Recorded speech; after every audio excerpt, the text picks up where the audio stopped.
বিনা মশলা দিয়ে কীভাবে চাউমিন বানাবেন আপনারা দেখে নিন। আমরা যে উপকরণগুলো নেব সেগুলি হলো গাজর কুচি, পেঁয়াজ কুচি, আলু কুচি, বিনস কুচি, দুটো ডিম, ধনেপাতা। তারপর গাজরগুলো ভেজে নেবেন, একই রকমভাবে আলুগুলো ভেজে নেবেন। আলুটা সেদ্ধ হওয়ার জন্য একটু ঢাকা দিয়ে দেবেন। তারপর ডিম কড়াইগুলো ভেজে নেবেন। পেঁয়াজ কুচিগুলো ভেজে নেবেন, একই রকমভাবে অল্প তেল দিয়ে ডিমগুলো ভেজে নেবেন।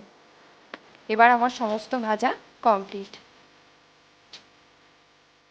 ভিজিয়ে রাখা চাউমিনগুলো আমি একটা জায়গায় ছেঁকে রেখেছিলাম। এরপর কড়াইয়ের মধ্যে আমি ধনেপাতা কুচিগুলো দিয়ে দুবার তিনবার নাড়াচাড়া করে ভিজিয়ে রাখা চাউমিনগুলো দিয়ে দিলাম।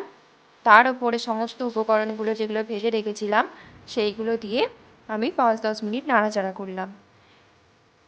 ঠিক এই রকমভাবে আপনারাও বাড়িতে চাউমিন বানাবেন। আপনারা যদি পুরো ভিডিওটা দেখতে চান, ডেসক্রিপশান বক্সে লিংক দেওয়া আছে, আপনারা দেখে নিন। আর ভিডিওটা যদি ভালো লেগে থাকে তাহলে চ্যানেলটিকে সাবস্ক্রাইব করে দেবেন।